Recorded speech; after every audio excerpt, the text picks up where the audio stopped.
మా వద్ద అతి తక్కువ ధరల్లో 10 గుంటలు, 20 గుంటలు, 30 గుంటలు మరియు ఎకరం భూమి అమ్మకానికి కలదు. మా వెంచర్లో శ్రీగంధం, మామిడి, జామ, సీతాఫలం, దానిమ్మ చెట్లతో పాటు డ్రాగన్ ఫ్రూట్ మొక్కలు కూడా ఉన్నాయి. వివరాలకు సంప్రదించండి 6301618173.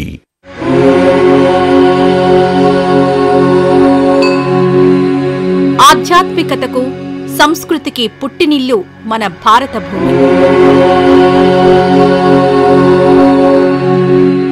ఆచార సంప్రదాయాలకు నెలవు ఈ పుణ్యభూమి.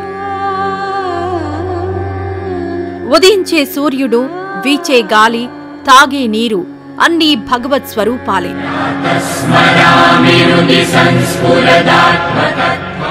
ఇక్కడి ప్రతి క్షేత్రం ఓ పుణ్య తీర్థం. ప్రతి ఆలయం అత్యంత మహిమాన్వితం. భక్తిభావ సమన్విత సుప్రసిద్ధ క్షేత్ర విశేషాల సమాహారం స్థల పురాణం. ప్రతి ఆదివారం ఉదయం 7:30 మీ స్వతంత్ర టీవీలో.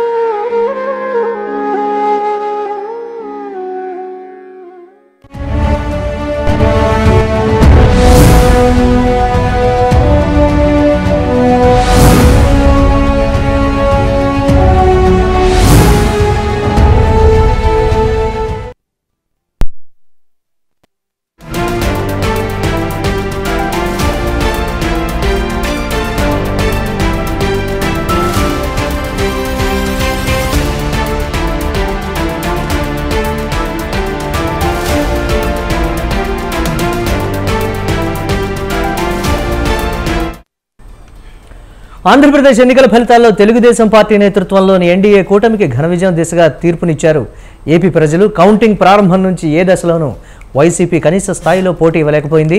రాష్ట్రంలో దాదాపు 90% స్థానాల్లో ఎన్డీఏ కూటమి దూసుకుపోతోంది. ఇప్పటి వరకు జరిగిన అన్ని రౌండ్లలోనూ ఏపీ ప్రజా తీర్పు స్పష్టంగా కనిపిస్తోంది. చంద్రబాబు ఇంట సంబరాలు అంబరానంటాయి.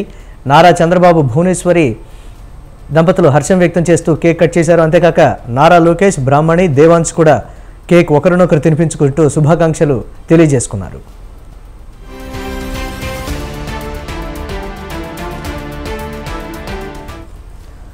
ఏపీలో 144 చోట్ల టీడీపీ పోటీ చేసిన పరిస్థితుల్లో 136 స్థానాల్లో అధికంలో దూసుకుపోతోంది. ఇక ఆ తర్వాత రెండో అతిపెద్ద పార్టీగా జనసేన అవతరించింది. మొత్తం 21 స్థానాల్లో పోటీ చేసిన జనసేన 20 నియోజకవర్గాల్లో లీడ్లో కొనసాగుతోంది. పాలకొండలో జనసేన, వైసీపీ మధ్య హోరాహోరీ నెలకొంది.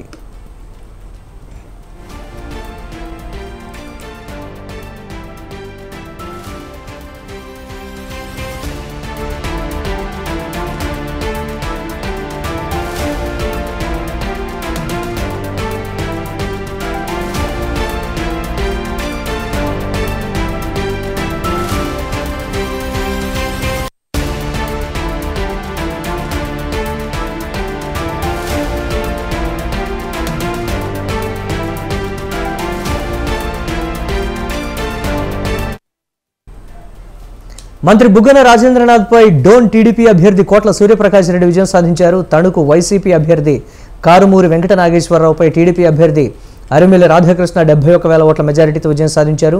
తాడేపల్లిగూడెంలో జనసేన జయకేతనం ఎగురవేసింది. వైసీపీ అభ్యర్థి కొట్టు సత్యనారాయణపై బొలిశెట్టి శ్రీనివాస్ 61,000 పైచిలుకు ఓట్ల మెజారిటీతో గెలుపొందారు. గుంటూరు తూర్పు నియోజకవర్గంలో టీడీపీ విజయం సాధించింది. టీడీపీ అభ్యర్థి మహమ్మద్ నజీర్ విజయం సాధించారు.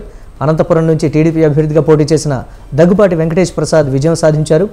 వైసీపీ అభ్యర్థి వెంకటరామిరెడ్డిపై 20,879 ఓట్ల మెజారిటీతో గెలుపొందారు.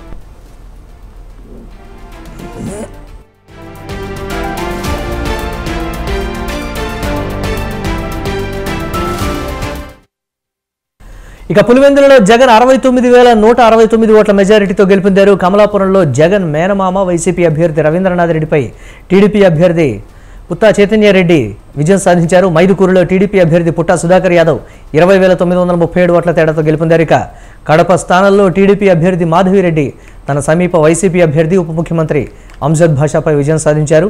మొత్తం 175 స్థానాల్లో పోటీ చేసిన వైసీపీ 14 చోట్ల మాత్రమే అధికంలో ఉంది. లోక్సభ ఎన్నికల ఫలితాల విషయానికి వస్తే 16 ఎంపీ స్థానాల్లో తెలుగుదేశం పార్టీ ప్రభంజనం కొనసాగుతోంది. 3 చోట్ల బీజేపీ, 2 చోట్ల జనసేన అధికంలో ఉంది. ఇక కేవలం 4 ఎంపీ స్థానాల్లో మాత్రమే వైసీపీ లీడ్ కొనసాగుతోంది. దీనికి సంబంధించి పూర్తి అప్డేట్స్ మా కరెస్పాండెంట్ శ్రీకాంత్ లైవ్ ద్వారా అందిస్తారు. Over to you Srikanth.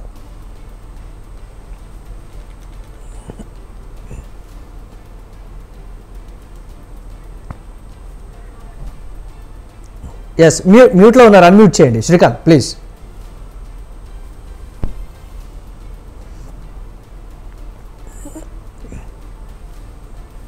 Yes Srikanth. CM సొంత జిల్లాలో దాదాపు 10 నియోజకవర్గాల్లో కూడా టీడీపీ తన సత్తా తట్టుకుందనే చెప్పుకోవచ్చు. కేవలం కడప జిల్లాకు సంబంధించి దాదాపు 6 నియోజకవర్గాల్లో కూడా టీడీపీ ప్లస్ కూటమి అభ్యర్థులు కూడా 6 చోట్ల గెలుపొందారు. కేవలం 2 చోట్ల బద్వేలు, ఇటు పులివెందుల్లో మాత్రం సీఎం జగన్మోహన్ రెడ్డి సొంత నియోజకవర్గం పులివెందుల్లో కూడా జగన్మోహన్ రెడ్డి గెలిచిన సందర్భం. ఇటువైపు చూసుకుంటే అన్నమయ్య జిల్లాగా కూడా రాయచోటికి ఇచ్చిన నేపథ్యంలో రాయచోట్ల కూడా మండిపల్లి రామప్రసాద్ రెడ్డి కూడా గెలిపారు. గడికోట శ్రీకాంత్ రెడ్డి పైన కూడా మండిపల్లి రామప్రసాద్ రెడ్డి గారు. సీఎం సొంత జిల్లాలో గత ఎన్నికల్లో చూసుకుంటే దాదాపు 10 సీట్లు కూడా వైసీపీ గెలిచిన నేపథ్యంలో ఈసారి మెజార్టీ స్థానాల్లో కూడా ఇటు రైల్వే కోడూరు కానివ్వండి, ఇటు రాయచోటి కానివ్వండి, కమలాపురం, మైదుకూరు అన్ని చోట్ల కూడా ప్రతి రౌండ్ లో కూడా టీడీపీ మెజార్టీ స్పష్టంగా కనిపించొచ్చింది. కడపలో కూడా డిప్యూటీ సీఎం పై కూడా మాధవిరెడ్డి 16,000 ఓట్ల పైచిలకు ఓట్లతో కూడా గెలిచిన సందర్భం.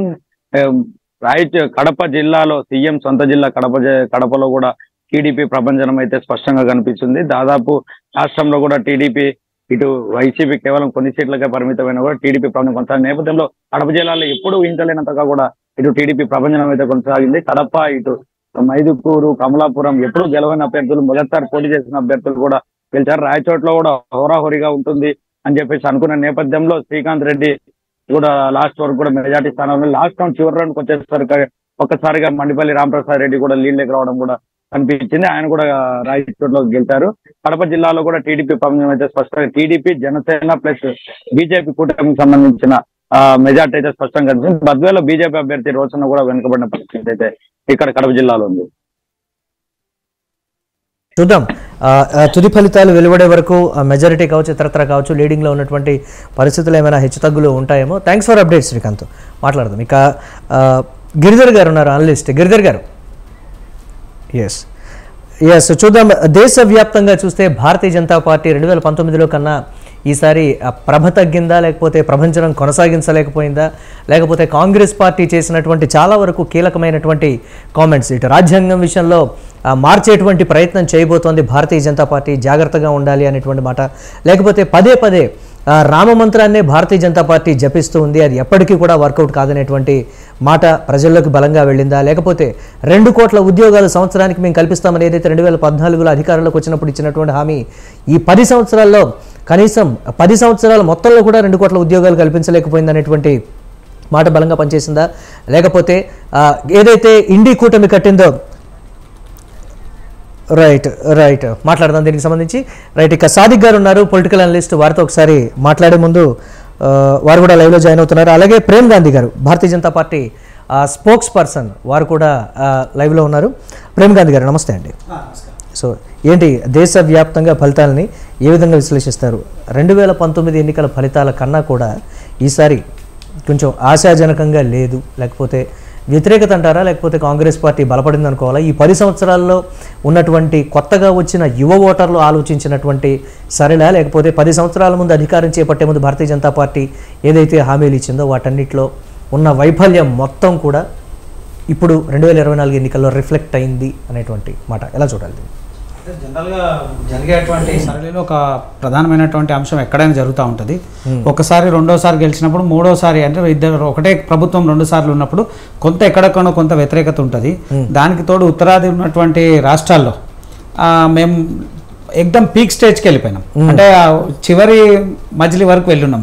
అక్కడ ఉన్నటువంటి నాయకత్వం ఏదైతే కేంద్ర నాయకత్వం ఉందో, కేంద్ర నాయకత్వం దక్షిణాది వైపు ఎక్కువ దృష్టి పెట్టడం, అంటే ఇక్కడ ఉన్నటువంటి దక్షిణాది రాష్ట్రాల్లో పాగా వేయాలి, ఇక్కడ ఉన్నటువంటి ప్రాంతాల్లో బలంగా నిలబడాలనేటువంటి అంశంతో ఇక్కడ సమయం ఎక్కువ వేయడము. అక్కడ డబుల్ ఇంజన్ సర్కార్ ఉంది, అక్కడ మా నాయకత్వం పూర్తిగా ఇచ్చేస్తున్నటువంటి ఆలోచన కొంత ఉండి మా నాయకత్వం మొత్తం ఇటు పనిచేయడం వల్ల కొంత అక్కడ మాకు మేము అనుకునేటువంటి స్థాయి ఫలితాలు లేవు. దానికి కొంచెం మేము కూడా బాధపడుతున్నటువంటి అంశాలే ఉన్నాయి.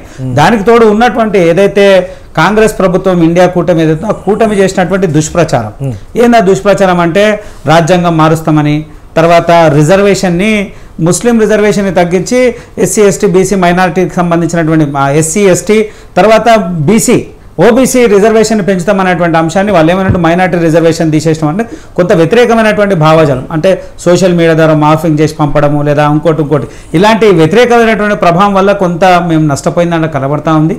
దాంట్లో ఏమాత్రం ఇది లేదు. మేము అనుకునేటువంటి ప్రభుత్వం ఖచ్చితంగా భారతీయ జనతా పార్టీతో ఏర్పడుతుంది. దాని మీద ఏవేవైతే జరిగినటువంటి తప్పులను దాన్ని పునరుద్ధరణ చేసుకునేటువంటి ప్రయత్నం భారతీయ జనతా పార్టీ చేస్తే ఏమాత్రం ఇది లేదు. అయితే ఉత్తరాదిన జరిగినటువంటి విషయాల్లో కొంత మేము దాని మీద బాగా డీప్గా ఆలోచిస్తూ ఉన్నాం. ఎక్కడంటే మేము యూపీ అనుకున్నాం, యూపీ కేంద్రంగానే మాకు బలంగా కొంచెం ఇదైంది. దానికి గల కారణాలు ఏంద్రా అంటే ఒకటే అబ్జర్వ్ చేసుకున్నటువంటి విషయం, అక్కడ డైరెక్ట్ ఆర్ ఇండైరెక్ట్ బీఎస్పీ కూడా ఇండైరెక్ట్గా పనిచేసింది. అక్కడ బీఎస్పీ కూడా ఇండైరెక్ట్గా పనిచేయడము, తర్వాత ఉన్నటువంటి పార్టీలంతా ఏకడం ఏకం కావడం అనేటువంటి వాతావరణం ప్రజల్ని మభ్యపెట్టిరు. ఎందుకంటే మేమేదో రాజ్యాంగం మారుస్తాం అనేటువంటి అంశాన్ని ప్రజల్లో తీసుకుపోయినందుకు కొంచెం ప్రజల్లో భయాందోళన వాతావరణం అయింది. తర్వాత ముస్లిం ఓటర్లు మొత్తం కూడా వ్యతిరేకమైనటువంటి దాఖలాలు, అది కొంత మాకు డ్యామేజ్ అయిందని పూర్తిగా మాకు అర్థమైంది.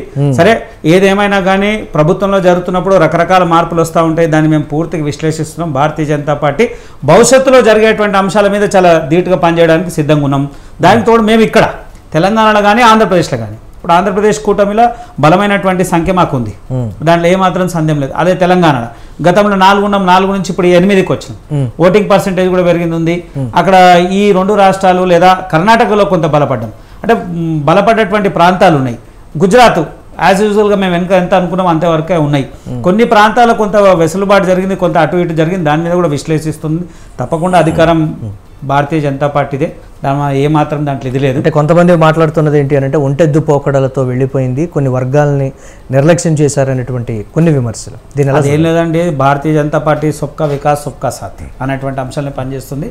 అంటే కొన్ని పార్టీలు ముఖ్యంగా 2019 నుంచి ఈ మొన్న ఎలక్షన్స్ కన్నా ముందు వరకు కూడా జరిగిన స్వయం ప్రతిపత్తి గల సంస్థలు సిబిఐ, ఈడీ, ఇతరత్ర సంస్థలను కూడా ఎప్పుడూ లేనంతగా కూడా ఏ పార్టీ వినియోగించినంతగా కూడా భారతీయ జనతా పార్టీ వినియోగించింది కాబట్టే అనేటువంటి మాట కాంగ్రెస్ పార్టీ పదే అంటే ఊతకొట్టుడు ప్రచారమా, లేకపోతే బలంగా ప్రజల్లోకి తీసుకువెళ్ళిందా, లేకపోతే చాలా వరకు కొన్ని సాక్ష్యాలు కూడా చూపించి నయానో భయానో రాజకీయ పరిస్థితులు కూడా తమ వైపు తిప్పుకునేటువంటి సిచ్యువేషన్స్ ఉంటాయి, ప్రజలు మీరు అప్రమత్తంగా ఉండాలనేటువంటి మాట కూడా ఆ మాట కూడా పనిచేసిందంట. అయితే ఒకటే కాంగ్రెస్ పార్టీ లేదా కూటమి చేసినటువంటి మ్యాజిక్ ఒకటే, ప్రజల్ని భయభ్రాంతులకు గురి చేసేది. రాజ్యాంగం మారుస్తుంది లేదా వాళ్ళ ఆస్తులు గుంజుకుంటది లేదా ఇదే మాట చెప్తే కాంగ్రెస్ పార్టీ వారు వాస్తవాలు చెప్పేంత మేము ఎక్కడ భయభ్రాంతులు గురి చేసే విషయం భయపడే స్థాయిలో ప్రజలు ఉన్నారా? నిజంగా చెప్తా ఉన్నా, భారతదేశం చరిత్రలో ఇప్పటి వరకు కానీ స్వయం ప్రతిపన్నటువంటి సంస్థలు ఈడీ ఎప్పుడన్నా పనిచేసిందా? భారతీయ జనతా పార్టీ వచ్చిన తర్వాతనే నిష్పక్షపాతంగా పనిచేసింది. అప్పటి వరకు ఏంటంటే ఎక్కడా లేదు. అనుకూలంగా పనిచేసిందా, దానిపైన చేసిందంటారు? లేదు, అది వాళ్ళు ఏదైతే వాళ్ళకు ఉన్నటువంటి పరిధిలో మాత్రమే పనిచేసిందని భారతీయ జనతా పార్టీ ప్రమేయం ఎక్కడ కూడా లేదు, దాంట్లో ఏమాత్రం సందేహం లేదు. ఒకవేళ నిజంగా కూడా చేయాలనుకుంటే ఇలా వేరే పార్టీల పరిస్థితి ఉండదు కదండి. మొత్తం మీరు అనుకున్న 400 మేమే ఉంటాం, వేరే పార్టీని ఉండేటువంటి పరిస్థితి ఉండదు. ఎక్కడ కూడా లేదు, రాజ్యాంగబద్ధంగా జరిగినటువంటి అంశమే తప్ప ఇంకోటి ఎక్కడ లేదు. అవినీతికి పాల్పడ్డా ఎందుకు? భారతీయ జనతా పార్టీకి సంబంధించినటువంటి అనేక మంది నాయకుల మీద కూడా ఈడీ రైడ్లు అయినాయి కదా, మరి దాని మీద ఏం ప్రస్తావిస్తారు? అంటే ఒకటే ప్రజల్ని వాళ్ళు మ్యానిపులేట్ చేయగలిగారు, ప్రజలకు తీసుకుపోయాడు అంశాన్ని తీసుకుపోయారు. ఏమని? భారతీయ జనతా పార్టీ వస్తే ఇది జరుగుతుంది, భారతీయ జనతా పార్టీ వస్తే ఈ నష్టం జరుగుతున్నటువంటి అంశం ఉత్తరాది రాష్ట్రాల్లో కొంత తీసుకుపోవడం వల్ల మాకు కొంత నష్టం జరిగిందని మాకు అర్థమైంది.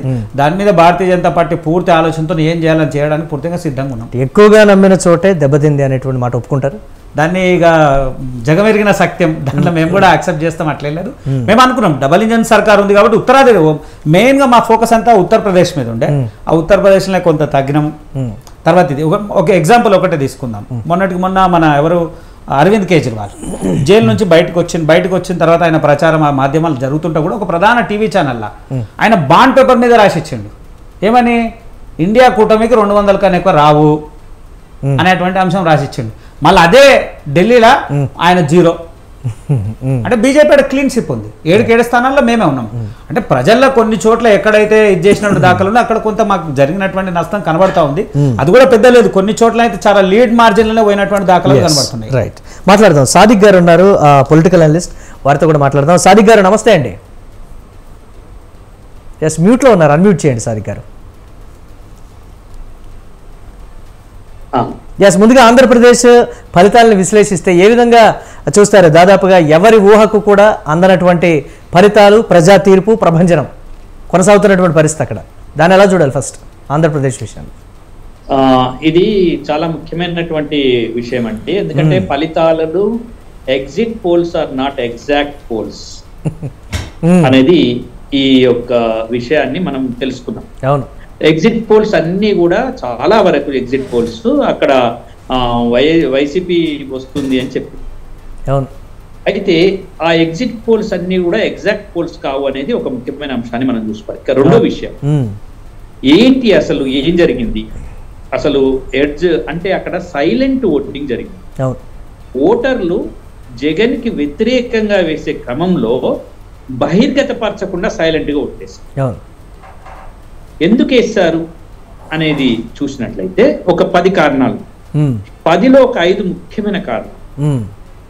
ఒకటి అమరావతి పెద్దగా ప్రభావితం చేయకుండా ఒకటి. 2 ల్యాండ్ టైటిలింగ్ యాక్ట్ అని ఒకటి తీసుకొచ్చారు. మీ భూములకు సంబంధించినటువంటి ఒక యాక్ట్, అది అందరితో విచారణ చేయకుండా అందరితో కలిసి చేయకుండా అదొకటి. తర్వాత ఉద్యోగస్తులతో వాళ్ళు పెట్టుకున్నారు, ఉద్యోగస్తులతో సమంగా లేరు. సాదిక్ గారు ఒక్క నిమిషం సాదిక్ గారు, నేను మళ్ళీ మీతో మాట్లాడతాను. బండి సంజయ్ మాట్లాడుతూ ఉన్నారు, ఒకసారి భారతీయ జనతా పార్టీ నుంచి మీడియాతో మాట్లాడుతున్నారు. ఆ లైవ్ చూసిన తర్వాత మీతో మాట్లాడతాం. బండి సంజయ్ మాట్లాడుతున్నారు, లైవ్ ద్వారా చూద్దాం. తీర్పును వెలువరించారు కాబట్టి తప్పకుండా రాబోయే రోజుల్లో ప్రజల పక్షానుంటూ కార్యకర్తలకు అండగా ఉంటూ కాంగ్రెస్ పార్టీ 6 గ్యారెంటీ పక్కా అమలు చేయాల్సిందే. అమలు చేసేవాడు కూడా ఇలా ప్రజల పక్షాన పోరాడతాం. దాంతోపాటు కేంద్రంలో నరేంద్ర మోడీ గారి ప్రభుత్వం తిరిగి ఏర్పడబోతున్నది. 3వ నరేంద్ర మోడీ గారు ముచ్చటగా 3వ ప్రధానమంత్రి కాబోతున్నారు.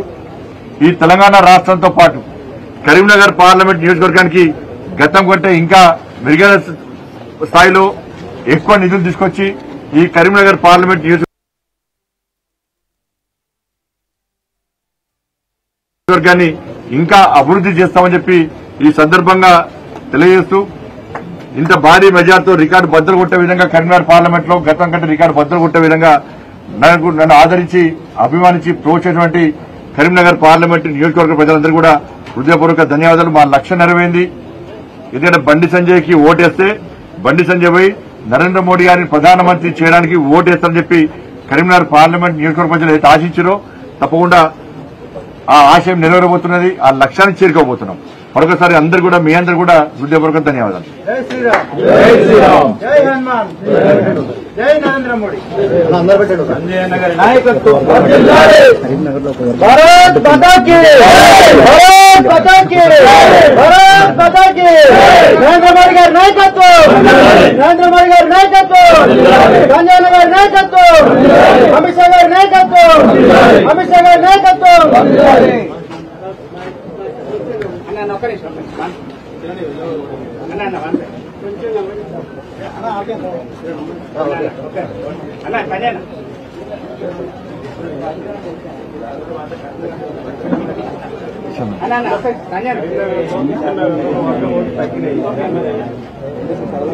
ఓట్లు తగ్గిన ఒక వర్గం ఓట్లు ఎట్లా పడగాను నాకు. ఇప్పుడు కరీంనగర్ అసెంబ్లీ ఎన్నికల్లో ఏం జరిగిందో మీకు తెలుసు. నేను కుండబద్దలు కొట్టినట్టు మాట్లాడతాను. నేను ఏ వర్గానికి వ్యతిరేకం కాదు. ఒకరు ఓట్ల కోసం పాకాడే వ్యక్తి నేను కాదు. నాకు ఓటేసే వాళ్ళందరూ కూడా గౌరవిస్తా, నాకు ఓటైన వాళ్ళందరూ కూడా సన్మానిస్తా. వాళ్ళని కూడా నాకు ఏం అభ్యంతరం లేదు.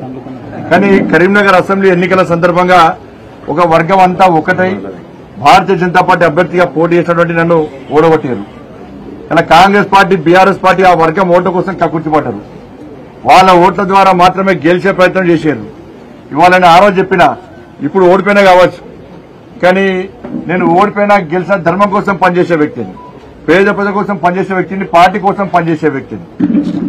కాబట్టి కేసీఆర్ అనే వ్యక్తి కన్వీనర్కి వచ్చి తుర్కోలందరూ ఒక్కటి కావాలి, బండి సంజయ్ని ఓడగొట్టాలి, బండి సంజయ్ గలీజ్ గాడన్న కేసీఆర్ ఎంత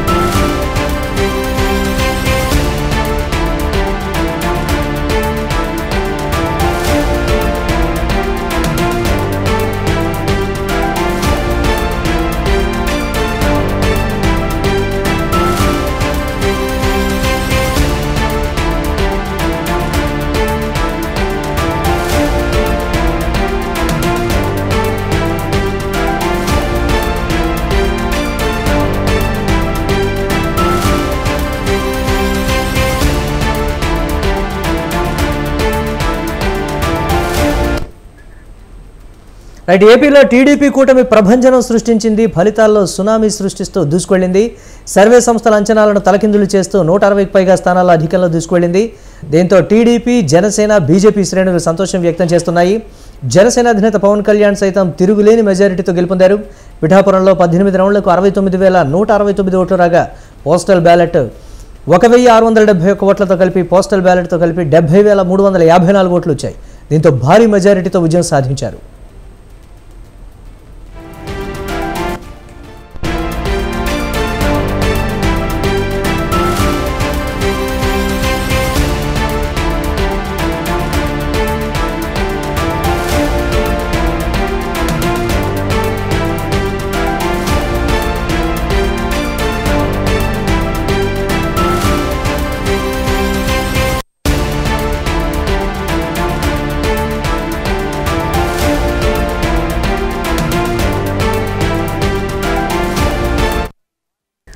హైదరాబాద్లో పవన్ కళ్యాణ్కు ఆయన సతీమణి అన్నా కొణిదెల విజయ తిలకం దిద్ది హారతిచ్చారు.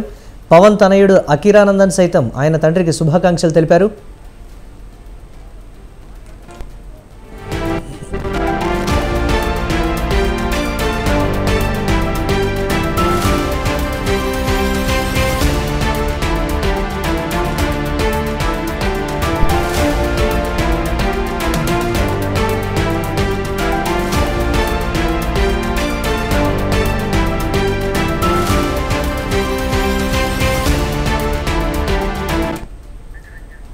ఏపీలో టీడీపీ కూటమి ప్రభంజనం సృష్టించింది, ఫలితాల్లో సునామీ సృష్టిస్తూ దూసుకువెళ్లింది.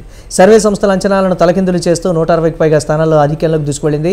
దీంతో టీడీపీ, జనసేన, బీజేపీ శ్రేణులు సంతోషం వ్యక్తం చేస్తున్నాయి. జనసేన అధినేత పవన్ కళ్యాణ్ సైతం తిరుగులేని మెజారిటీతో గెలుపొందారు. పిఠాపురంలో 18 రౌండ్లకు 69,169 ఓట్లు రాగా పోస్టల్ బ్యాలెట్ 1,671 ఓట్లతో కలిపి 70,354 ఓట్లు వచ్చాయి. దీంతో భారీ మెజారిటీతో ఘన విజయం సాధించారు పవన్ కళ్యాణ్.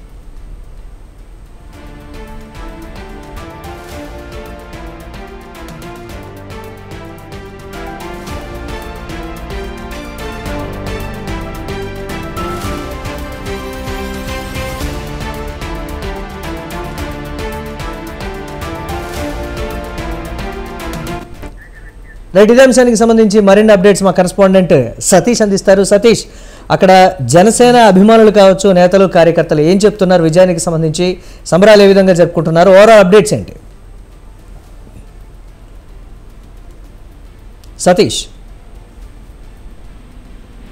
పశ్చిమ గోదావరి జిల్లాలో ఏడు నియోజకవర్గాల్లో ఈ రోజు ఎక్కడ కూడా వైసీపీకి సంబంధించి ఏ సీటు కూడా ఓపెన్ అవ్వలేదని చెప్పవచ్చు, బోని పట్టలేదని చెప్పవచ్చు. అదే విషయాన్ని లెక్కేసుకుంటే ఇప్పుడు ఏడు నియోజకవర్గాల్లోనూ కూడా ఆదంట 26,000 ఓట్ల మెజార్టీతో మాజీ మంత్రి పేతాని సత్యనారాయణ గెలవడం జరిగింది. పాలకొల్లులో ఆర్థిక సాధించిన నిమ్మల రామానాయుడు 63,000 ఓట్ల మెజార్టీతో నిమ్మల రామానాయుడు విజయం సాధించారు. అలాగే భీమవరం, గతంలో పవన్ కళ్యాణ్ భీమవరంలో అతి తక్కువ ఓట్లతో ఓడిపోయినప్పుడు భీమవరం కూటమి అభ్యర్థి జనసేన అభ్యర్థి 66,974 ఓట్లతో భీమవరాన్ని జనసేన ఆగింది. నర్సాపురం 49,000 ఓట్లతో నర్సాపురం జనసేన కూడా నగ్గిందని చెప్పవచ్చు. అలాగే తణుకు తెలుగుదేశం కూటమికి సంబంధించి తెలుగుదేశం అభ్యర్థి కూడా ఆర్మీలు రాధాకృష్ణ 71,000 ఓట్ల మెజార్టీతో గెలవడం జరిగింది. తాడేపల్లిగూడెం జనసేన అభ్యర్థి బొల్సెట్టిని కూడా 61,510 ఓట్ల మెజార్టీతో ఇక్కడ గెలవడం జరిగింది.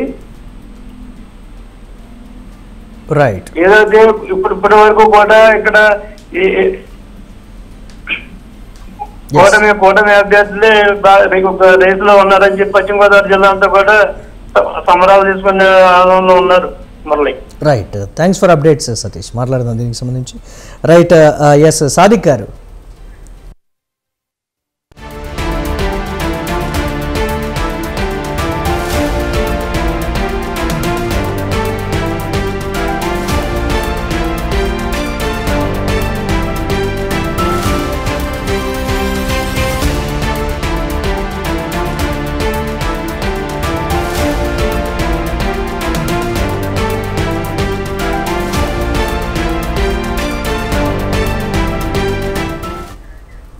రైట్, బ్రేకింగ్ న్యూస్ చూస్తున్నాం. తెలంగాణ లోక్సభ ఎన్నికల్లో బీజేపీ కాంగ్రెస్ మధ్య హోరాహోరీ సాగింది. మొత్తం 17 స్థానాలకు గాను చెరో 8 స్థానాల్లో భారీ మెజారిటీ దిశగా దూసుకుపోయాయి. సికింద్రాబాద్, మల్కాజ్గిరి, కరీంనగర్, ఆదిలాబాద్, నిజామాబాద్, మెదక్, చేవెళ్ల, మహబూబ్ నగర్లలో బీజేపీ గెలుపు దిశగా సాగిపోగా నల్గొండ, భువనగిరి, పెద్దపల్లి, జహీరాబాద్, నాగర్ కర్నూల్, వరంగల్, మహబూబాబాద్, ఖమ్మం జిల్లాల్లో హస్తం హవాతో దుమ్ము లేపింది.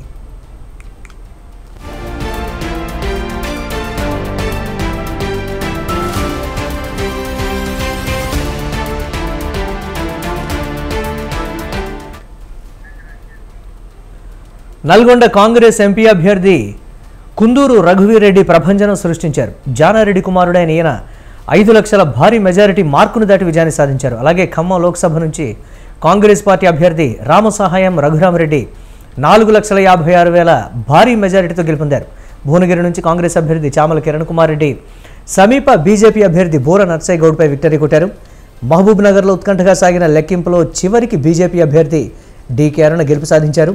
కాంగ్రెస్ అభ్యర్థి వంశీపై 4,500 ఓట్ల మెజారిటీతో గెలిచారు. బీఆర్ఎస్ కంచుకోట అయిన మెదక్లోనూ బీజేపీ హవా చాటింది. ఆ పార్టీ అభ్యర్థి రఘునందన్ భారీ మెజారిటీతో గెలుపొందారు.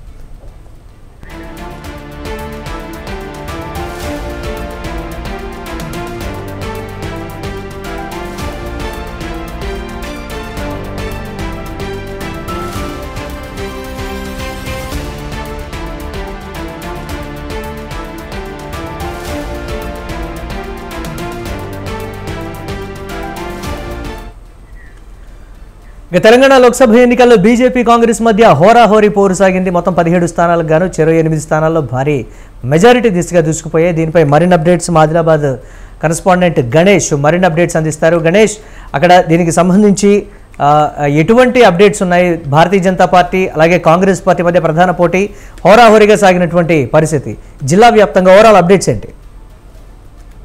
జిల్లా వ్యాప్తంగా చూసినట్టయితే కాంగ్రెస్ బీజేపీ పార్టీ నుంచి హోరాహోరీగా మొదటి రౌండ్ నుంచి హోరాహోరీగా కొనసాగింది. మొత్తం మీద 7 సెగ్మెంట్లకు గాను కొంత ఇటు నిర్మల్, బుదోల్ సెగ్మెంట్లలో మొదటి నుంచి బీజేపీ ఆధిక్యం నిలిచింది. ఆసిఫాబాద్ మాత్రము ఆత్రం సక్కు ఆయన బీఆర్ఎస్ క్యాండిడేట్ అయినప్పటికీ ఇక్కడ కాంగ్రెస్ అభ్యర్థికి మొదటి నుంచి లీడు వచ్చింది. సుమారుగా 26,000 లీడు కాంగ్రెస్ పార్టీకి వచ్చింది. మిగతా 7 కాన్స్టిట్యున్సీలలో ఇటు మిగతా 7 కాన్స్టిట్యున్సీలలో పూర్తిగా బీజేపీకి అయితే లీడు వచ్చింది. మొత్తం ఇప్పుడు 23 రౌండ్ పూర్తయ్యేసరికి బీజేపీ అభ్యర్థి గొడెం నాగేష్ కు 86,000 పైచిలకు మెజార్టీ అయితే సాధించడం జరిగింది. మొత్తం మీద పూర్తిగా ఇటు మొదటి రౌండ్ నుంచి ఇటు కాంగ్రెస్ పార్టీ 2వ స్థానంలో నిలిచింది. బీఆర్ఎస్ పార్టీ అయితే 3rd పొజిషన్ లో ఉండడం జరిగింది. మొత్తానికి బీజేపీ అభ్యర్థి మాత్రము ఇప్పుడు ఇంకొక ఓట్లు అనేటువంటివి ఇంకొక రౌండ్ అనేటువంటిది కొనసాగుతుంది. సుమారుగా 90,000 పైచిలకు మెజార్టీ వచ్చేటువంటి అవకాశం అయితే కనిపిస్తుంది. ఓవరాల్ గా చూసినట్లయితే ఇటు బీజేపీ శ్రేణులు ఇప్పుడే ఇటు సంబరాలు అయితే జరుపుకున్నటువంటి పరిస్థితి అయితే చూసాం. ఇటు మన నగేష్ కూడా వచ్చి మనకు ప్రతి ఒక్కరికి పేరు పేరున తన గెలుపులో పాత్ర పోషించినటువంటి కార్యకర్తలకైతే అందరికీ అభివాదం చెప్పడం జరిగింది. Right, thanks for updates Ganesh. చూద్దాం దీనికి సంబంధించి దేశవ్యాప్తంగా కూడా భారతీయ జనతా పార్టీ గతంలో 2019లో కన్నా ఈసారి స్థానాలు అయితే ఒకంత తగ్గినటువంటి పరిస్థితి ఉంది. మళ్ళీ ఇతరుల సహాయంతోనే ప్రభుత్వాన్ని ఏర్పాటు చేసే దిశగా మాత్రమే వెళుతుందనేటువంటి మాట. ఎందుకు ఆయా నియోజకవర్గాల్లో ఆయా రాష్ట్రాల్లో కూడా కాంగ్రెస్ చేసినటువంటి బలమైన ప్రచారమా, కాంగ్రెస్ చేసినటువంటి భారతీయ జనతా పార్టీకి సంబంధించి విచిత్రమైనటువంటి ప్రచారమా, నిజంగా అబద్ధపు ప్రచారం చేశారని భారతీయ జనతా పార్టీ చెప్తున్నప్పటికీ కూడా అబద్ధపు మాటల్ని ప్రజలు నిజంగా నమ్మే విధంగా కాంగ్రెస్ చెప్పిందా, లేకపోతే నిజాలనే మేము చెప్పాం కాబట్టి ప్రజలు నమ్మారు, అందుకే మాకు కూడా మంచి మ్యాండేట్ ఇచ్చారు, భారతీయ జనతా పార్టీకి ఈ విధమైనటువంటి మ్యాండేట్ ఇవ్వడం జరిగిందనేటువంటి మాట కూడా వ్యక్తమవుతుంది. బట్ ఫలితాలను మాత్రం అధినాయకత్వం ఎప్పటికప్పుడు కూడా విశ్లేషించుకుంటున్నటువంటి సిచ్యువేషన్ అయితే ఉంది. చూద్దాం ఏ విధంగా ఉండబోతుంది అనేది. రైట్, ప్రేమ్ గాంధీ గారు, మొత్తంగా చూస్తే దాదాపుగా ప్రభ దక్కిందని అనుకోవాలంటారా, లేకపోతే ప్రపంచవ్యాప్తంగా చూస్తే మోదీ చరిష్మా విపరీతంగా పెరిగినటువంటి పరిస్థితి, ఇండియా అంటే మోదీ అంటే ఇండియా అనే స్థాయికి కూడా వెళ్ళినటువంటి పరిస్థితి. కానీ అంతర్గతంగా చూస్తే ఎందుకు దేశంలో ప్రభ తగ్గిందా, లేకపోతే ఆయా నియోజకవర్గాల్లో ఓటింగ్ షేర్ కూడా తగ్గినటువంటి సిచ్యువేషన్ ఉంది. దీన్ని ఎలా చూడాలంటారు?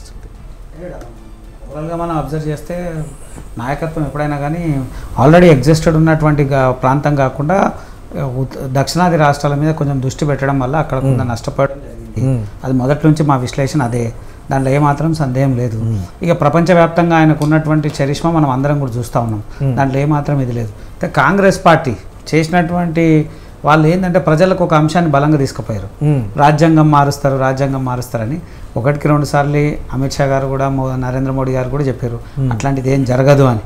అంటే మేము 400 ఫిగర్ అనేసరికి ఆ ఫిగర్ని ఎట్లయినా తగ్గించాలనేటువంటి కాన్సెప్ట్లో ప్రజలకు ఒక తప్పుడు సమాచారాన్ని, అంటే ఒక అబద్ధాన్ని నిజంగా, అంటే చెప్తారు కదా 10 మంది చెప్పిన తర్వాత అబద్ధం కూడా నిజమవుతుందని, ఆ అబద్ధాన్ని పదే ఒకే అబద్ధాన్ని చెప్పి ప్రజలకు, అంటే జాతీయ పార్టీలో ఉన్నటువంటి విమర్శ అనుకోవాలా లేకపోతే వాస్తవం అనుకోవాలా? అధినాయకత్వం చెప్పిందే కింద స్థాయి క్యాడర్ చేయాలి తప్ప కింద స్థాయి క్యాడర్ ఏదైనా సలహాలు సూచనలు ఇచ్చినా కానీ లేకపోతే గ్రౌండ్ రియాలిటీ ఇది అని చెప్పినా కానీ వినేటువంటి పరిస్థితులు జాతీయ పార్టీలో ఉండవనేటువంటి విమర్శ భారతీయ జనతా పార్టీలో ఉంది. భారతీయ జనతా పార్టీలో అట్లాంటిది ఏం లేదండి. తప్పకుండా ప్రతి ఒక్కరి ఆలోచనని ఖచ్చితంగా షేర్ చేస్తుంది పార్టీ, ప్రతి ఒక్కరి అభిప్రాయాన్ని తీసుకుంటుంది. ఎందుకంటే ఒక కాన్స్టిట్యున్సీలో ఒక ఎలక్షన్ ఉందంటే దానికన్నా ముందు ఒక ప్రభనే మా కేంద్ర నాయకత్వం వేరే రాష్ట్రానికి సంబంధించిన వ్యక్తిని ఇక్కడ వచ్చిన తర్వాత ఇక్కడ ఉన్నటువంటి సమాచారాన్ని తీసుకుపోయి కేంద్రంలో ఉన్నటువంటి నాయకులకు తెలిసేటువంటి వాతావరణం భారతీయ జనతా పార్టీలో ఉంది. అందరి అభిప్రాయాల్ని సేకరించి సరైనటువంటి నిర్ణయం తీసుకుంటూ ఉంటుంది, దాంట్లో ఏమాత్రం ఇది లేదు. కొన్ని సందర్భాల్లో వాళ్ళు తీసుకున్నటువంటి నిర్ణయాలు ఏదైనా కొంచెం అటు ఇటు అయినప్పుడు ఇట్లాంటి జరిగేటువంటి ప్రమాదం ఉంది తప్ప ఇంకోటి ఏం లేదు. అది కూడా ఉత్తరాదినే జరిగింది. దక్షిణాది మీద మొదటి నుంచి కూడా భారతీయ జనతా పార్టీ చాలా ఫోకస్ పెట్టింది. నరేంద్ర మోడీ గారు చాలాసార్లు అన్నారు ఇప్పుడంతా కూడా ఇటువైపే చూస్తాము అనేటువంటి ఆలోచనలు ఎక్కడ ఉన్నప్పుడు అక్కడ డబుల్ ఇంజన్ సర్కార్ ఉంది, అక్కడ ఉన్నటువంటి నాయకత్వం బలంగా ఉంది అనేటువంటి కాన్సెప్ట్లో కొంత సమయం ఇక్కడ ఎక్కువ కేటాయించి అక్కడ కొంచెం తక్కువ కేటాయించడం వల్ల జరిగినటువంటి మిస్టేక్ అని అనుకుంటున్నాము. సరే అది ఎట్లా ఏమున్నా కానీ ప్రతి ఒక్క ప్రజల తీర్పుని గౌరవించాల్సినటువంటి బాధ్యత అందరి మీద ఉంది. ఇంకోటి ఆ ప్రధానమైనటువంటి అంశం భారతీయ జనతా పార్టీ ఫ్రీ బీస్కి మొదటి నుంచి దూరం ఉంది. మొదటి నుంచి కూడా సంక్షేమం మీద మాట్లాడింది, అభివృద్ధి మీద మాట్లాడింది, దేశంలో ఉన్నటువంటి అనేక అంశాల మీద మాట్లాడింది. అంతే తప్ప ఫ్రీ బీస్ మీద ఎప్పుడు కూడా మాట్లాడడం దాఖలాలు లేవు. దాని మీద చాలా తక్కువ సందర్భాలలో ఇచ్చేసినటువంటి దాఖలాలు. కొంత ప్రజలలో మేము కొన్ని అంశాలను తీసుకుపోవడానికి కొంత లేట్ అవి ఉండొచ్చు, దాని మీద కొంత మేము విశ్లేషించుకునేటువంటి అవకాశం పార్టీ తప్పకుండా చూస్తుంది. దాంట్లో ఏమాత్రం ఇది లేదు.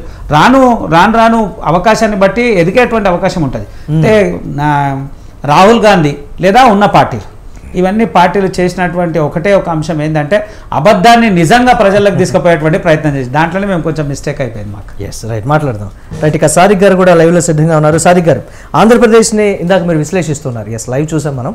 ఎస్, ప్లీజ్ కంటిన్యూ చేయండి మీరు. ఆంధ్రప్రదేశ్ రాజకీయ పరిస్థితులు ఆంధ్రప్రదేశ్లో జరిగింది ఏంటంటే ముఖ్యంగా ఆంధ్రప్రదేశ్లో మనం చూసినట్లయితే మనం చాలా కారణాలను విశ్లేషించుకున్నాం కదా. ల్యాండ్ టైటిలింగ్ యాక్ట్ లాంటివి కానివ్వండి, మిగతాయి కానీ ప్రజల్లోకి వెళ్ళిపోయాయి. ఏంటంటే సంక్షేమం వేరు, ఒక 4 అంశాలు, పోలీస్ రాజ్యం వేరు. అక్కడ ఏం జరిగిందంటే పౌరుల హక్కులకు భంగం కలుగుతున్నట్టు అక్కడ ప్రజలు భావించడం జరిగింది. ఒక పోలీస్ రాజ్యంగా, ఒక స్టేట్, ఒక భయంతో కూడినటువంటి ఒక రాజ్యంగా ఆంధ్రప్రదేశ్ అయింది అనేది ఒకటి వచ్చింది.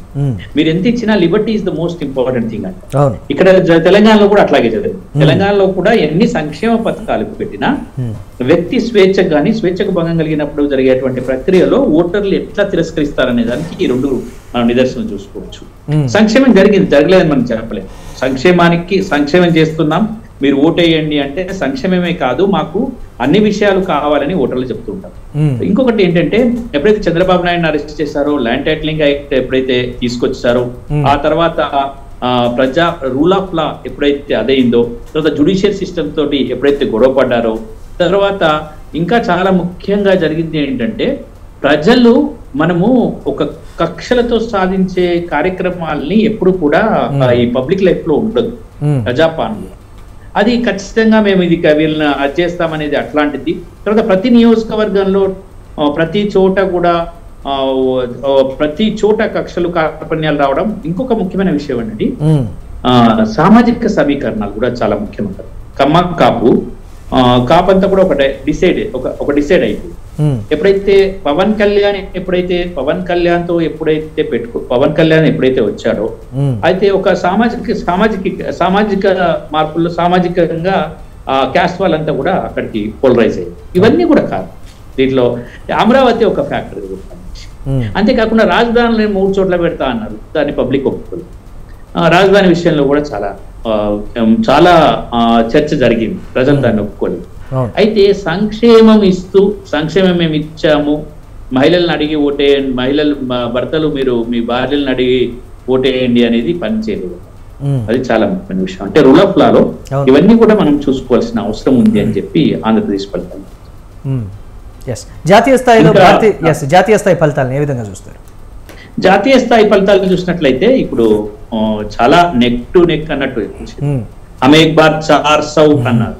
400 కాదు 300 भी नहीं, 400 కాదు 300 भी नहीं అని 300 వరకు తీసుకొచ్చి వదిలిపెట్టారు. అంటే ఇక్కడ ఏంటి, ఇక్కడ కూడా ఒక 10 సంవత్సరాల పాలనలో జరిగింది ఏంటి, ఒక చాలా ముఖ్యమైన విషయం అండి. ఇప్పుడు ఓటింగ్ జరుగుతుంది జాతీయ రాజకీయాల్లో, చాలా ముఖ్యంగా ఇప్పుడు బీజేపీ వాళ్ళు అనుకున్నంత ఈజీగా పరిపాలన కొనసాగించలేదు. ఎందుకంటే భారత రాజ్యాంగం కానివ్వండి, ఇంకేమైనా బిల్స్ కానివ్వండి, ఒక మూడు విధాలుగా ఉంటుంది. ఒకటేమో సింపుల్ మెజారిటీతో చేయాలి, ఒకటేమో 2/3 మెజారిటీతో చేయాలి, ఇంకోటేమో రాష్ట్రాలతో కలిసి చేయాలి. అంటే ఏదైనా ఒక మనం పెను మార్పులు తీసుకురావడం. అయితే అది ఇప్పుడు సాధ్యం కాదు. ఎందుకు సాధ్యం కాదు? బలీయమైన ప్రతిపక్షం వచ్చి కూర్చుంది. ఎందుకు 400 అన్నారు? ఇంకా 400 వస్తే ఇంకా బలంగా మేము పనిచేస్తాం. ఇప్పుడు ప్రతిపక్షం ఖచ్చితంగా అడ్డుకోవడానికి ఛాయిస్ ఉంటుంది. అయితే ఇప్పుడు ఆ విధంగా ఓటింగ్ జరిగింది. ఇక్కడ ఓటుని మనం అనాలిసిస్ చేసుకోవాల్సింది. చూడండి, మేము పూర్తి స్థాయిలో మీకు అధికారం ఇవ్వలేము, మీకు చెక్ అండ్ బ్యాలెన్స్ లో మేము అధికారం ఇవ్వగలుగుతాము అని భారతదేశం డిసైడ్ చేసింది. అంటే డిఫరెంట్ యాంగిల్లో ఉంటుంది. ఇప్పుడు యూపీ నుంచి మనం మొదలుకొని ఉత్తరాదిలో చూస్తున్నట్టు యూపీలో పెద్ద దెబ్బ తగిలింది బాజా. అంటే ఇట్లా మనం అనాలిసిస్. ఇప్పుడు చూడండి, మన రాష్ట్రంలో ఉన్నారు, అంటే తెలంగాణ రాష్ట్రంలో 8 వచ్చాయి. అంటే ఆ 8 రావడానికి కూడా ప్రధానమైన కారణం బీఆర్ఎస్ పక్కకు దూరడం. బీఆర్ఎస్ కు సంబంధించినటువంటి పూర్తిగా బీఆర్ఎస్ వైఫల్యం ఏదైతే ఉందో బీజేపీ సీట్లను పెంచిందని చెప్పుకోవాలి. This is very important. ఇక్కడ బీజేపీ సీట్లు పెరగడానికి గల కారణం బీఆర్ఎస్ వైఫల్యం. అంటే బీఆర్ఎస్ క్రియాశీలకంగా ఉన్నప్పుడు బీఆర్ఎస్ టోటల్ గా ఓటర్ తిరస్కరించడం అనేది జరిగింది. అందుకోసమని రెండో పార్టీగా ఇప్పుడు 2 కూడా ఇక్కడ రావడం జరిగింది. అయితే ఒక్కటి జాతీయ రాజకీయాల్లో ఇంకొక పెనుమార్పు మనకు కనిపిస్తూ ఉంటుంది. జాతీయ రాజకీయాల్లో ఏంటి అది? ఇంతకు ముందే మనం మాట్లాడుకుంటున్నాము, ఏదైనా జరగవచ్చు రాజకీయాల్లో ఏదైనా జరగవచ్చు. చంద్రబాబు నాయుడుతో ఎన్డీఏ వాళ్ళు మాట్లాడవచ్చు, చంద్రబాబు నాయుడుతో ఎన్డీఏ కన్వీనర్ కావచ్చు, లేదా చంద్రబాబు నాయుడుతో ఈ యూపీ అంటే ఇప్పుడు ఇండియా మాట్లాడొచ్చు, ఇండియా కూడా మాట్లాడొచ్చు. తర్వాత అక్కడ వాళ్ళతో వీళ్ళు మాట్లాడొచ్చు. ఇప్పుడు ఏదైనా రేపు ఒకవేళ భాజపా వాళ్ళు మేము రాజ్యానికి సంబంధించి స్టేట్ కి సంబంధించి స్వయం ప్రతిపత్తి ఇవ్వము అన్నారు అనుకోండి, అప్పుడు చంద్రబాబు నాయుడు ఏం చేస్తాడు? ఖచ్చితంగా ఆలోచించాల్సిన విషయం. అప్పుడు ఏమంటారు ప్రతిపక్షాలు, మీరే రాజ్యం చేయండి, మీ 17 సీట్లు మాకు ఇవ్వండి, 17 సీట్లతో కలిసి ఏదో చేద్దాం ఇంకా మిగతా సీట్లతో అని. అంటే ఇట్లా పెను మార్పులు జరిగేటువంటి ఈ 5 సంవత్సరాల్లో పెను మార్పులు జరిగే అవకాశాలు. అంటే ఓటర్ ఏం చేశాడు ఈసారి? ఒక డెమోక్రటిక్ గా ప్రజాస్వామ్యయుతంగా ఉండాలి, చెక్స్ అండ్ బ్యాలెన్సెస్ ఉండాలి. నీకు పూర్తి అధికారం లేదు, నువ్వు కాస్త ఇది ఉండాలి, నువ్వు కాస్త ఆలోచన చేసి రాజ్యం చేయాలి అనేది మన భారతదేశంలో వచ్చిన అదండి. అంటే పూర్తిగా ఇవ్వలేకపోవడం కూడా మంచిదే ఒకందుకు.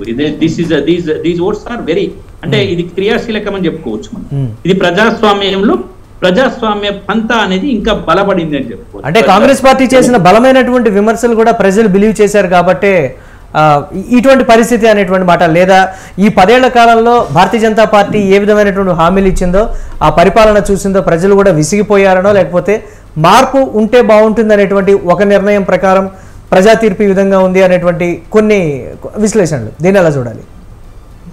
ఇప్పుడు మీరు అన్నది నిజమండి. ఎందుకంటే అంటే నేను నిజమని ఎట్లా చెప్పదు అంటే ఏ విధంగా నిజమో చెప్పు. ఎప్పుడైతే వీళ్ళు ఏదైతే అడిగారో, ఎన్డీఏ వారు ఏ అంశాలనైతే లేవనెత్తారో వాటికి ప్రజలు సమాయత్తమై ఓటింగ్ ఇవ్వడం వల్లనే 150 తక్కువ వచ్చేటువంటి వాళ్ళు ఈ రోజు 233కు చేరింది.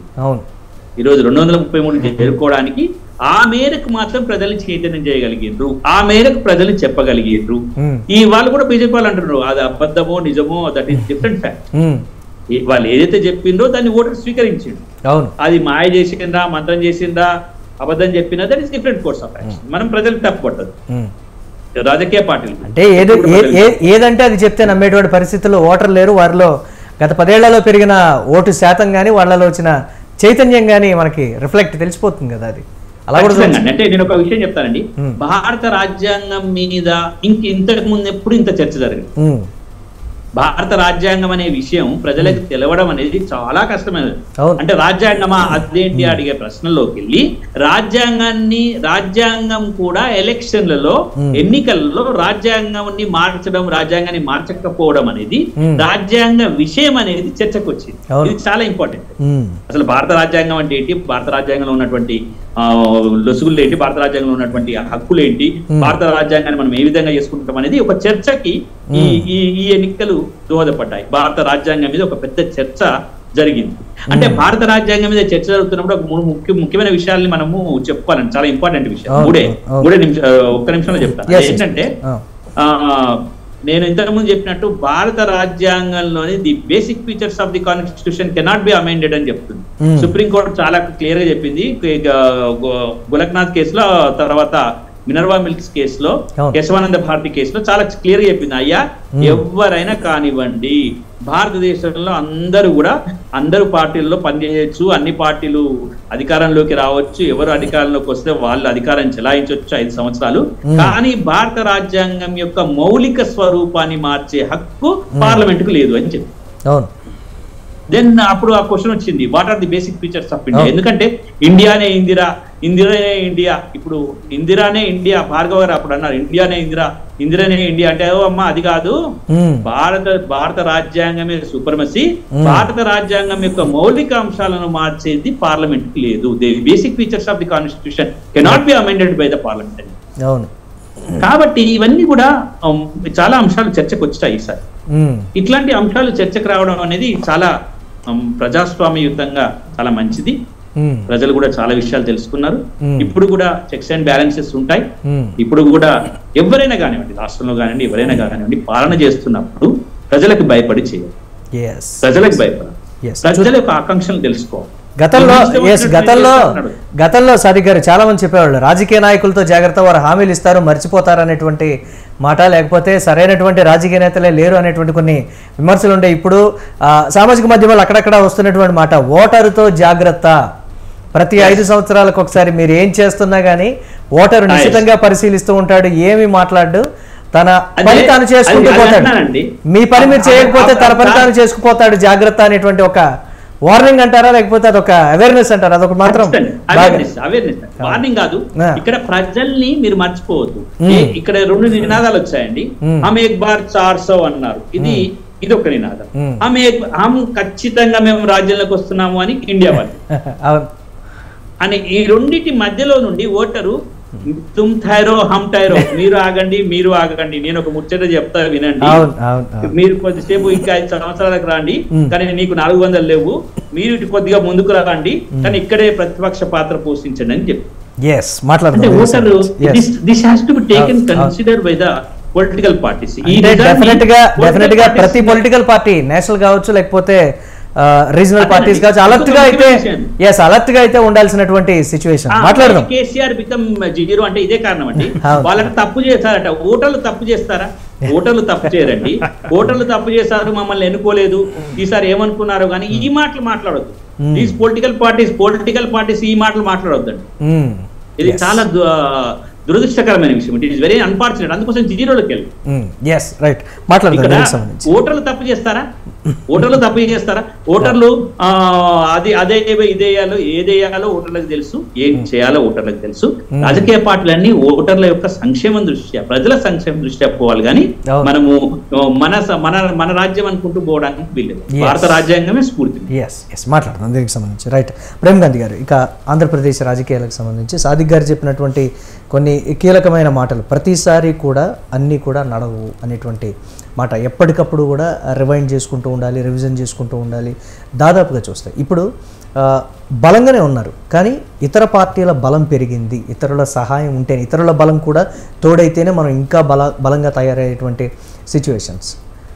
భారతీయ జనతా పార్టీ 2019 నుంచి 2024 ఉన్నటువంటి రాజకీయ పరిస్థితులు కానీ, రాజకీయ విధానాలు కానీ, ప్రభుత్వం నడిపించేటువంటి విధానాల్లో కూడా అక్కడక్కడ రీజనల్ పార్టీస్ లేకపోతే కూటమిలో ఉండేటువంటి వాళ్ళ డామినేషన్ పెరుగుతుంది. ఒంటెద్దు పోకడలకు వెళ్ళడం కానీ, లేకపోతే ఇతరత్ర జాగ్రత్తగా ఆలోచించి అడుగులు వేయాలి అనేటువంటి కొన్ని కామెంట్స్ కూడా వినిపిస్తున్నాయి. ఏ విధంగా ఉండబోతుందంటారు అసలు దీనికి సంబంధించి ఒక ఆసక్తికరమైన అంశం? అంటే ఇక్కడ ప్రాంతీయ రాజకీయాలు వేరు, జాతీయ రాజకీయాలకు సంబంధించిన అంశం వేరు. ఒకవేళ మనం ఆంధ్రప్రదేశ్ ప్రస్తావనకి వస్తే, గతంలో ఉన్నటువంటి జగన్ వైఎస్ఆర్సీపీకి క్లీన్ స్వీప్ ఇచ్చారు. ఏదైతే ఇప్పుడు వచ్చినటువంటి రిజల్ట్ క్వైట్ ఆపోజిట్గా వైఎస్ఆర్సీపీకి వచ్చింది. ఇప్పుడు మళ్ళీ క్వైట్ ఆపోజిట్ టీడీపీకి వచ్చింది, కూటమికి. దీంట్లో ఏంటంటే విశ్లేషించాల్సినటువంటి అవసరం, ప్రజల పక్షాన ఎవరు నిలబడ్డారు, ఏం నిలబడ్డారు అనేది. టీడీపీ పార్టీ 5 సంవత్సరాలు ప్రతిపక్ష హోదాలో బలంగా చేసినటువంటి ప్రతి తప్పుని ఎద్దేవా చేసుకుంటూ వచ్చింది, చేసినటువంటి అవినీతి మీద మాట్లాడుకుంటూ వచ్చింది. మళ్ళీ రావడం ఒక్కటి సరిపోలే కదా, మళ్ళీ దానికి బలమైనటువంటి శక్తి ఎవరు? మళ్ళా జనసేన నిలబడ్డది. జనసేన నిలబడ్డటువంటి వ్యక్తి పవన్ కళ్యాణ్ గారు.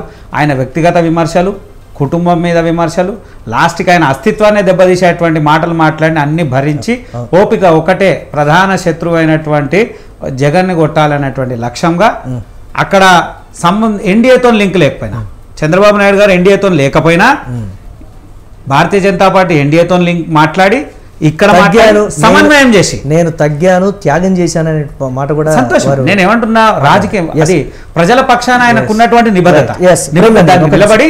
ఒక నిమిషం, రైట్. ఇక ఏఐసిసి